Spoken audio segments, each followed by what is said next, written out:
Welcome to the Airbnb Roadmap, the podcast designed to navigate you through the entire journey of short-term rental success. Whether you're just starting out or ready to take your hosting game to the next level. My husband and I became super hosts within just months of launching our first Airbnb and have proudly kept that title ever since. With over 350 reviews and an overall 4.95 star ratings, we picked up a hack or two I'm excited to share with you. In each episode, I break down the strategies, insights, and industry secrets that set profitable short-term rentals apart. From choosing the right property, understanding local regulations, and obtaining your listing to go beyond just the basics. I'm here to share everything you need to succeed.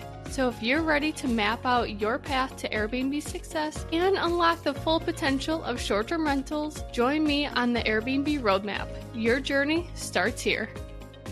Joe, welcome to the Airbnb Roadmap. I am seriously so excited. I will admit you are the very first guest on this podcast, so no big deal, no pressure whatsoever. I know this episode is all about direct booking, and this is a topic that I know absolutely nothing about because I'm one of those people solely rely on Airbnb and VRBO, which is probably not the best practice. I will admit that, because if they shut me down, then I'm like SOL. So tell me who you are, your background, all the good jazz.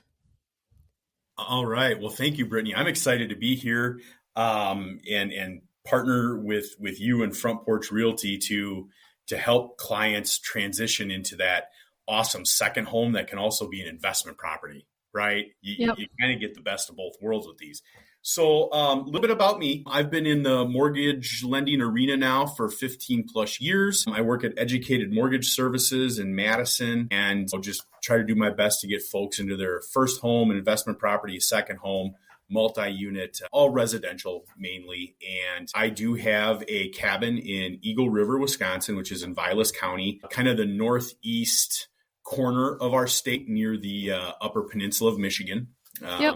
And I love it up there. And really that's one of the reasons why I decided to get into this.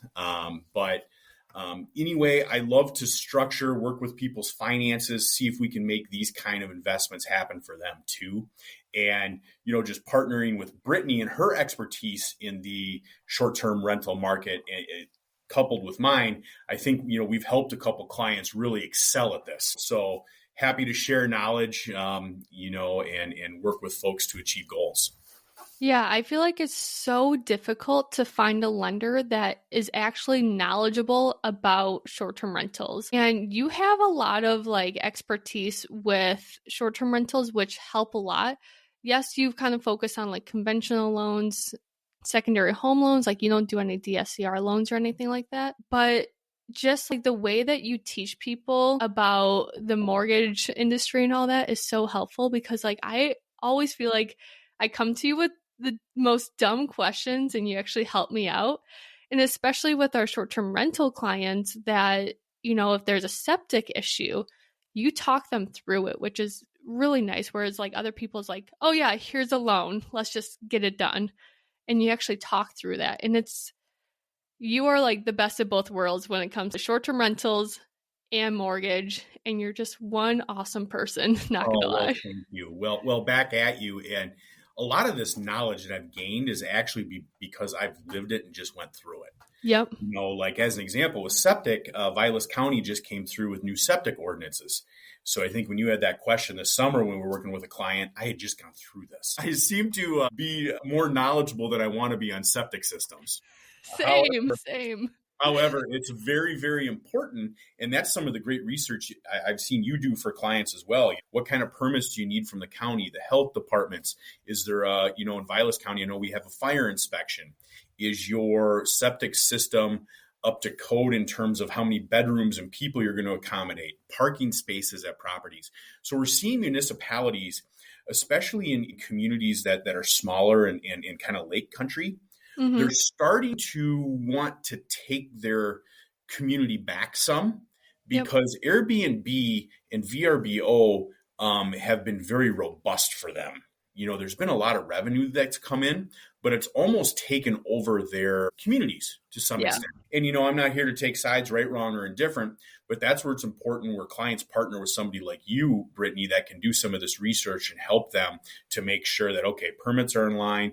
Yep, this property is going to work, or here's some challenges we have to get through, because these things are very important, Yeah. obviously, success. And I think that helps where like you have kind of mastered the direct booking lane. And someone like me that I'm just Airbnb all the way. When it comes to these townships that say like, hey, Airbnb, not really loving it. Yes, it still falls underneath the direct booking like avenue, but at least you're not like reliant on Airbnb, right? So can you just talk to me about like what is the biggest pro with direct booking and how did you even like get into direct booking? Because a lot of people don't start there. Yeah. So full disclosure, I was fortunate enough to buy a place that had previously been rented out. Oh, okay. And as part of that transaction, I was given a small book of business in terms of previous rental contacts. So I started out with only maybe a couple of repeat clients. But because I had those repeat clients and it was friendly, Yeah. I was able to kind of figure out or stumble through my first couple to kind of get going with this direct booking. And kind of looking back on it, a few reasons that direct booking has worked out for us is I'm kind of, and I got to say, you do so much better with this than myself, but you're the technology queen. Like I've seen your business with the several cabins you have, and you've got it lined up, boom, boom, boom. And I've only got one, so I probably have a little bit more time to just focus on that baby, right? Yep. And just my personality, my rapport with people, building trust with them, of course. And once you get into that repeat game, some of them, it just becomes turnkey. It's like a new contract every year. Yeah. But the biggest thing that I like with direct booking has to do with the business side of this, and it's cash flow. Okay. So oftentimes, I require half of the full payment up front at time of execution of the contract. Okay. So I typically start booking. I concentrate from June 1st to August 1st. Okay. That's really where my cabin tends to make money and cash flow. Yep. So my summer months, usually like 12 weeks, give or take. I concentrate on getting those folks re-signed up pretty much immediately after they leave. Okay. So a disadvantage to Airbnb and VRBO or your online booking sites is typically you do not get paid until they're actually at your cabin or shortly after their departure. Yep. Right. So the upfront cash flow for me was very helpful when I first started and got into this, because the place that I bought, like many cabins do, might need a little love here and there, need some repairs. So I had some bigger projects that we had done, and kind of getting their funds up front, it helped me cash flow through. Interesting. Now, is there a software that you use that collects all of this money? Because that's the part that I always get hung up on. And I know that like property management software programs, they provide direct booking assistance, but which, like, do you use a platform? So we use a cash basis accounting method, and basically it's our bank statements. And what I do is I meet with a CPA every month. Okay. It usually takes just about an hour, and we go through dollars in and dollars out, and Carrie, my accountant, she kind of puts things in the appropriate buckets. Okay. But that is a disadvantage of direct booking. Okay. With VRBO and Airbnb, it's extremely turnkey. And we'll get into this in a minute, but there's a sales tax that's paid on these transactions, and also a lodging tax. Yes. Right. Typically it ends up to be about 10%. Now that can kind of change depending on what county you're in and so forth. But the nice thing with VRBO and Airbnb, for most municipalities, for most areas, they will pay direct for you. So it's kind of a much easier accounting method, and you also don't get the money up front. So when you get the money up front, it's also an accounts receivable item, right? So like your business should not technically pay income tax on that money for that year. So like as an example, I collected a lot of my 2025 dollars in 2024. Oh, okay, but okay. it's not technically revenue because it's an accounts receivable. until they're actually at your place. So it sounds more complicated than it is, but my advice to folks that want to do a direct booking is to really partner with a good CPA. Okay. Especially to get set up. But then, Carrie, my accountant, she'll let me know, hey, Joe, you need to send some, sales tax to the state, and that's every quarter, right? Mm-hmm. And you have to send your lodging tax to Lincoln Township, which is where my cabin is at, for the 4.5%. So when I started, one of the critical pieces that I created is I met with my accountant, okay, and I kind of tried to mirror VRBO and Airbnb. Okay, what are the charges? What do people pay? Yep. Right. And I basically made a bill of sale. Okay. And because I'm old school, I print it out and I actually handwrite in their name, the dates, all that fun stuff. Sign it. But on there, I've got things like, okay, how many nights at what dollar amount? Your cleaning fee that's on there is a taxable item. Okay. Then, we'll have your 5.5% sales tax, which you just send to the state, and then the state sends the 0.5% typically to the county. Yep. Okay. And then the 4.5% lodging. So it's 10% total in taxes. I have them separated. I have, an area if there's any other applicable fees for whatever reason, any credits from previous years, a lot of clients might be okay if they're, a few that are just, Joe, send me the new contract, keep my security deposit, right? So I can credit them there too. But this bill of sale really helps myself and my accountant stay super organized with dollars. I love this because you are such a number guy. Like, obviously you're a lender, like you have to love numbers, right? Yep. But I've never even thought about any of that little shenanigans in the back end of talking to a CPA and collecting. Yes, you have to collect the taxes, but I figured that you just collect it and then just send it right away. I didn't think about how, since you have so many repeat clients, not clients, I'm talking like a realtor, but repeat guests, right? Yes. And it's you collect all that money in 2024, which kind of messes up your books in 2025. It does. So it's not that traditional, a lot of folks that are super organized are good with spreadsheets, right? Yeah. Spreadsheets can even become difficult in this game. That's where the bank statement and kind of that cash basis accounting method is very helpful, because you can line item. Okay, here's a $2,500 deposit. Oh, yep, that's for 2025. That's on hold. That's a revenue, and I'm sure behind the scenes, Carrie is making revenue lists and things of dates with what hits. But so again, that partnership with a CPA has been super, super helpful. So do you take guests to a website and then they actually sign up on the website? How do they know when days are available? Yeah. So with my repeat clients, it's been 100% verbal. It's been all phone calls. Where I'm at in northern Wisconsin, I found that a lot of families just want the same week every year. Gotcha. So that's been all verbal. Now where I need to improve is I think I should create a website for direct bookings. I have seen some other folks in the area do that, and it's been, I think they've had some success. I use VRBO and Airbnb as a driver. Okay. Gotcha. Okay. They're my first time clients. And then my goal is once they're in the books through VRBO and Airbnb, let's see if we can create them to, future rentals, and we'll go direct. Yeah, because you're saving money from the host fees and all that stuff. And it is. And it's actually a bigger benefit for the guests, to be honest. Yeah. Because for just ease, this, just book on VRBO, right? Yep. I look, so my place averages in the summer, those 12 weeks in the summer, probably from $750 a night up to a little bit over $1,000. That's awesome. Nice. Yep.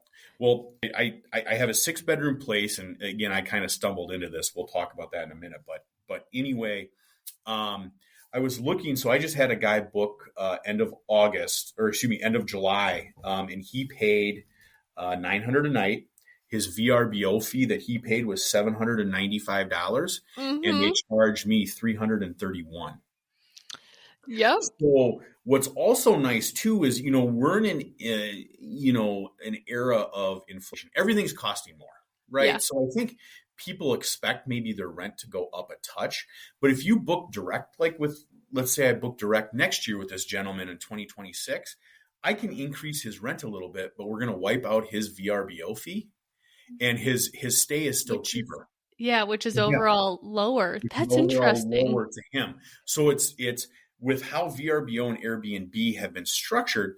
I don't want to say it's really like a sales tactic, but it's just a win for everybody, right? Yeah. I'm not trying to gouge these folks. It costs me more now to get my yard mowed, to get things plowed, cleaning services, things like that. It's all gone up, right? And it continues to rise. So, you can get a few extra dollars in your pocket as the owner to help cash flow and pay for these things, but actually reduce the rent that the person paid the previous year.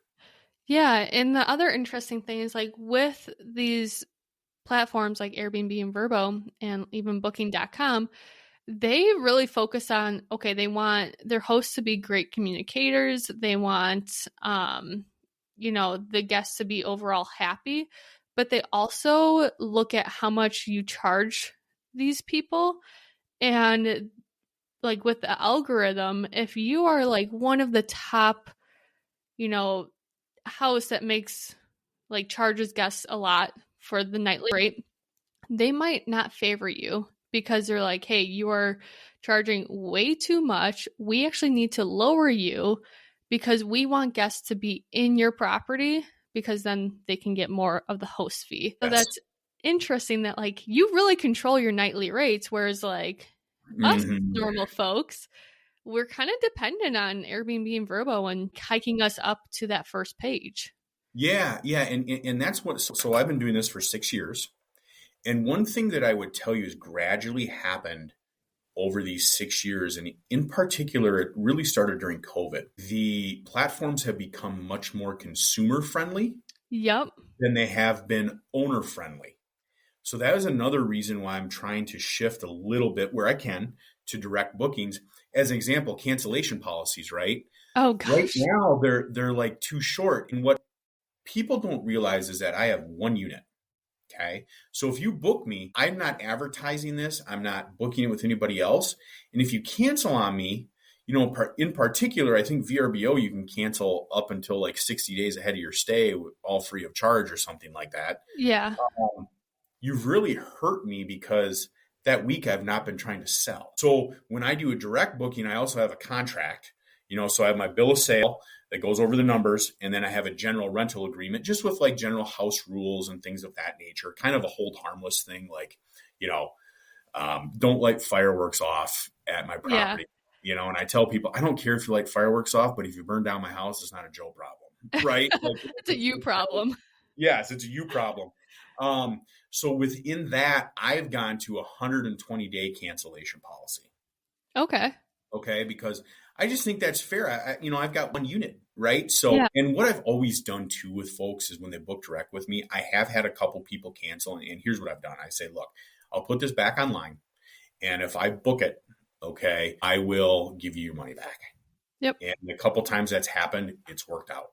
So, I try to be super amicable with people, take good care of them, and it pays dividends in the end. But the other thing too, and this was more of a change, I think within about the last year, Airbnb no longer requires or allows me to require a seasonal requirement.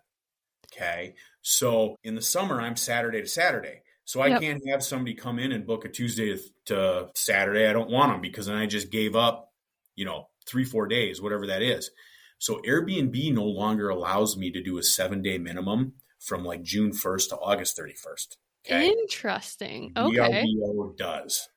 Yeah. So right now I'm much more VRBO friendly than I am Airbnb, simply because of the seasonality requirements of VRBO still allows me to program in there.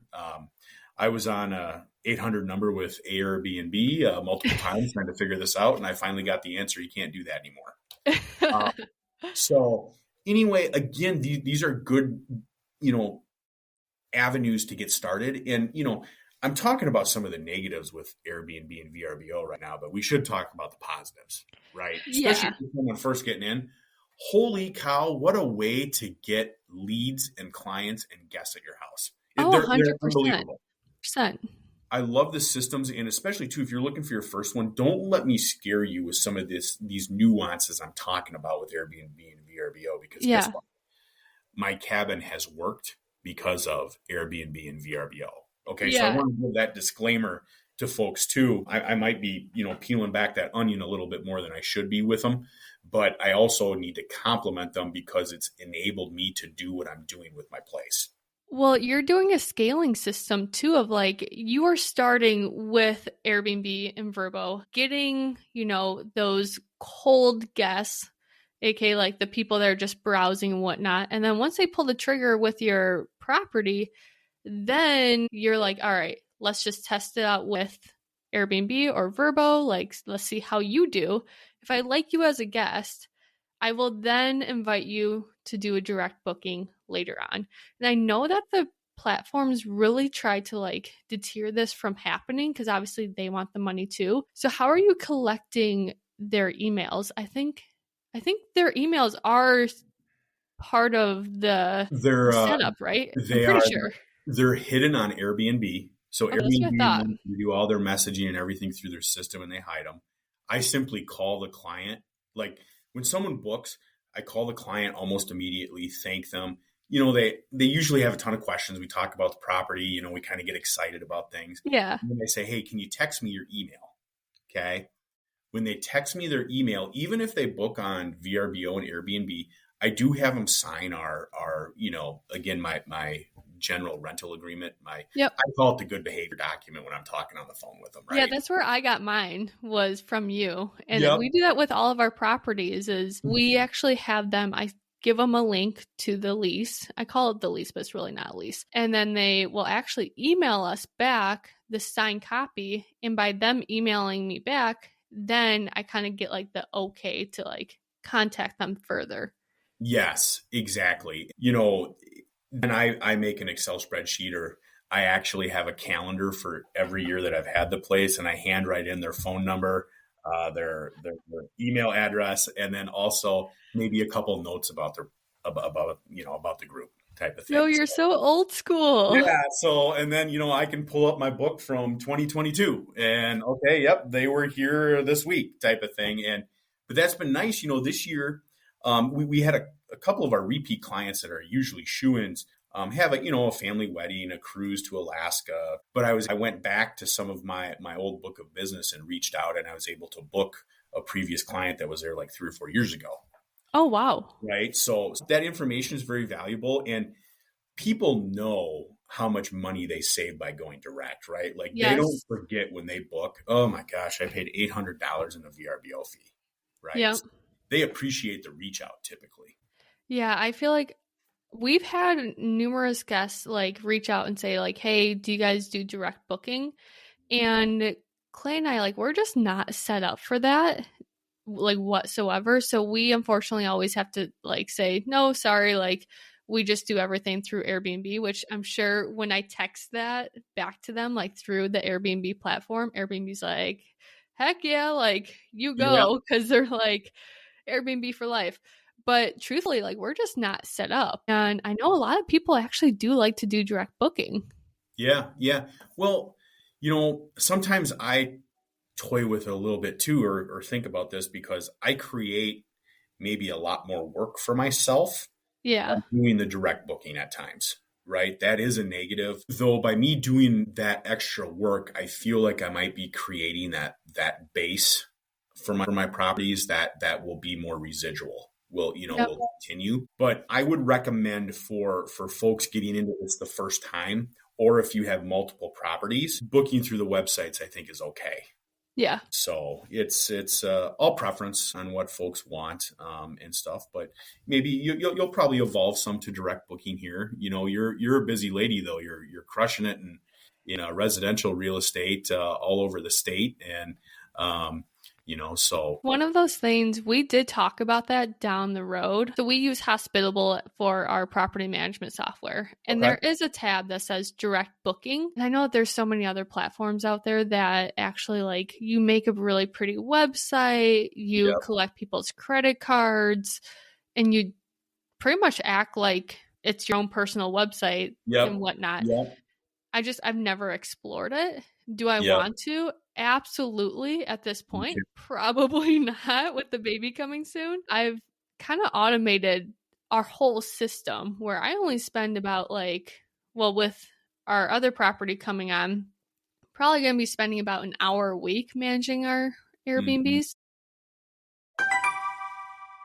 Managing short-term rentals can be very overwhelming, but it doesn't have to be. That's why I use Hospitable, my go-to property management software program. This is a very powerful automation tool. Hospitable has transformed how I manage my properties, freeing up my times, and I only spend about 15 to 30 minutes a week managing all of my properties. Hospitable automates 90% of guest communication, syncs your calendars across all the platforms like Airbnb and VRBO, and even coordinates with your team. It's everything you need to simplify your hosting experience and focus on growing your business. And here's the best part. When you sign up using my link in the show notes, you'll receive $30 off your first invoice. Every cent counts when it comes to investing. It's my way of helping you get started with a tool that has truly changed the game for me. Ready to save time and elevate your hosting? Click the link in the show notes to claim your discount and get started with Hospitable today. That's fantastic. So, You've done such a great job with automation. Uh, yeah. on And there's so many people that are like, how do you do all this? And I was like, automation, man. Like, that is my Mhm. bread and butter. If I can automate anything, I will absolutely do that. And sorry, I don't have a pen and paper writing down Right. everyone's phone Hey. numbers. Yep. Yep. Sure. If I had more than one, I'd have to change how I'm doing things too. But Yeah. Are you thinking about getting another one just out of curiosity? I would like to, it's one of those things. My cabin in Eagle River does take a decent amount of work just with how I'm running it and where it is and things like that. The price point at which where I purchased, in my opinion, right now has become a little bit rich in order to make it really work. I've just been I've got my eye half open here and there. And if the right opportunity would come up, I think I would certainly do it, of course. But I just became, as you know, a dad 3 Yep. months ago too. So I've got other duties at the moment. Dad of a little girl, which is so That's right. exciting. Yep, Madison Lynn. So we're excited. Oh, how's that going? Are you like loving the dad life? I am. I already had the dad bod, so that's like, Madison is a good eater and sleeper, just like dad. So no, we're having fun. I find myself at the end of the day kind of like racing home to see Yeah. and stuff. So been one of those experiences that folks tell you what it is and what to expect, and it's kind of the Wild West, right? And the emotion and feeling that you have, I don't know that I could ever have described it to you before this type of thing. Yep. Pretty cool. I feel like I can totally imagine you both just taking some hard naps together, just like cuddling up, taking Right, naps. right, Like that right. just seems like a total you thing. Yeah, she does like to sleep, Oh, which that's is awesome. good. So do you think that like when she gets older and like wants to go off to college, assuming that she does or she doesn't, you do you with your Mhm. path. What's your are you kind of lining that up with your property of like, hey, do you let's do a cash out refinance and then use that money to actually pay for college? Like, have you thought about that? I know Yeah, we're kind of getting off the topic with direct no, booking, but this is a good this is question. a very good. So again, another reason that I got into this is okay. I love the North Woods. I can kind of use it a little bit on my own as a second home and now and then, which is plenty for me. But then it's also an investment, right? Yep. And that's the big thing. So with any rental, it's there's no sugarcoating this can other folks' dollars pay for your asset and Yes. have it be free and clear in the future. So it is certainly a part of my retirement plans or Madison's college plans. I always kind of tell folks with these, especially maybe upfront, don't expect them to be maybe huge extra cash, type of thing. But certainly, let's get you in a place that will cash flow, right? Yes. Yep. So some of your work you may not be compensated for other than your mortgage balance going down, Yep. other than now you having a business on your tax returns and things like tools, accessories for the house, things like that are tax deductible, right? Mileage. So tax-wise, there's some huge advantages to this for a lot of folks that may not have a business or Schedule C on their tax returns or a Schedule E. However, for me, you're exactly right, Brittany. This is about later. This is about, okay, can we get this thing paid for? And then at that point, maybe I just decide to use it a bunch, or at that point, maybe the cash flow then without a mortgage payment might pay for Madison's tuition, or I've got that asset there that I can go grab later in terms of dollars and pull more money out and pay for things. So yeah, and I think that's so key of like, all right, if you want to scale, buying your very first one is very important. And then you can obviously take that money that you made with that very first one into your second one and then do a cash out refinance and blah, blah, blah. Like that's a whole nother episode. Yep. Or you can take Madison's tuition and like use that cash that you have made from the cabin, from your investment, and actually pay for that tuition. That's the beauty of investments. You have the flexibility to like do the things that you want to do. Yep. Or if you're like Clay and I that just want a boat, like we used the money that we made. Well, this is the whole thing, but like we make sure that our assets pay for our liabilities. Did you say that right? Or was that the other way around? Nope, you said it right. Okay. I always get those confused. I'm not going to lie. The use of your house is going to pay your mortgage payment. Yep. Right? Yep. Exactly. And that's such a cool thing with, real estate. Again, I've been in the game now for 15 years professionally. And if I can give people one piece of advice, whether it's a duplex or 4-unit, or it's a single family home that they're going to live in, whether it's a second home or investment property, get in the game. Oh, right? yeah. It's about getting in the game. And once you're in the game, things start to happen. Equity starts to build. Okay. Markets, generally speaking, have been an upward swing. Particularly in Wisconsin, we did not see a huge decline in property value during the last downturn, like 2008, 9, 10. Okay. Things stabilized. And now look, boy, if you would have bought any property over the last 10 years and versus today's market value, you probably could have made 100, 200, 300, 400, 500 grand. 100%. So even in today's market, and this might sound a little bit crazy, but I am going to say this, with where interest rates are at today, if someone can afford maybe a second home or investment property and you can get in the game, I don't believe values are really going to go anywhere in terms of down, right? Yep. I only see appreciation from here forward. And if rates start to correct and come back down, you're going to have more buyers enter back into this arena. Yes. So if you can get in, stomach it, maybe make a year's worth of payments or something, you can always come back to me and refinance. Meantime, you bought in yesterday's dollars and perhaps the house has continued to appreciate and the house may go for more dollars because there's more demand now because the rates are down. Yes. So, if you do your research with you and make sure the permits and everything are all in line, the septic's good, my feeling is on the financial side of this, that is still a good bet, very situationally, of course. Yeah, we'll definitely have you on again for the whole mortgage talk because you can go hours about conventional loans, secondary loans. I know like our very first property was a secondary home loan. And then our second one, we tried doing a DSCR and then it kind of crapped out and had to do a portfolio loan. And I know I talked about that in other episodes, but lending is a big deal. And a lot of people just go to the very first person and the very first person says, yep, I'll give you a loan. And then that's it.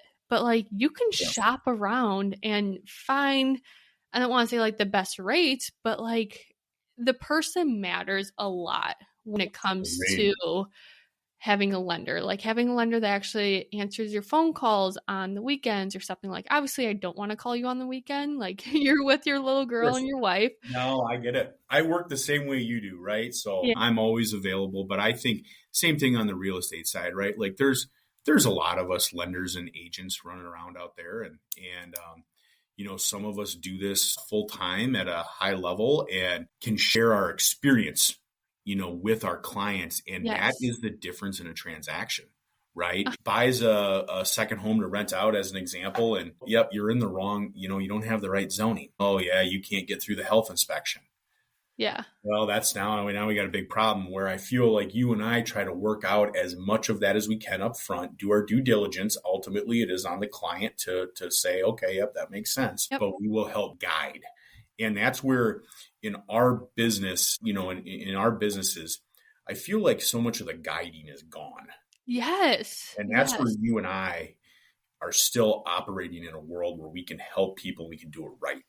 Yes. And even like, I know you have a phone call at, I think, 12 o'clock with one of my clients.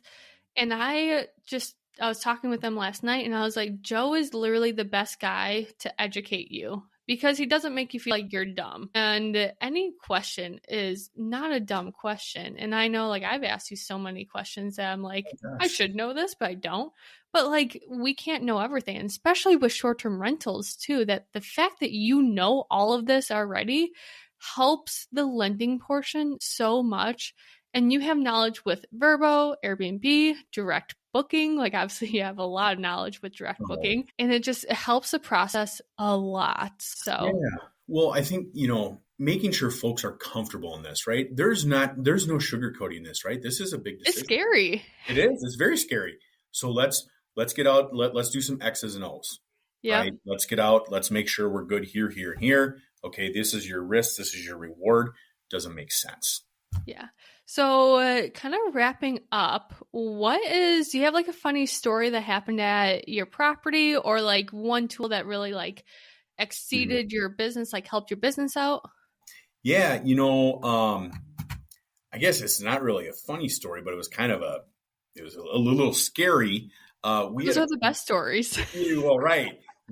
Everyone was okay. The property was okay other than trees, but we had a tornado go through. This was maybe 3 summers ago, I think. But anyway, the next morning I was up at 5 a.m. and had chainsaws in my truck and took off for Eagle River. But the property was without power for like 4 days. And we were able to get things cleaned up and in order for the next group. But that was a lot of work.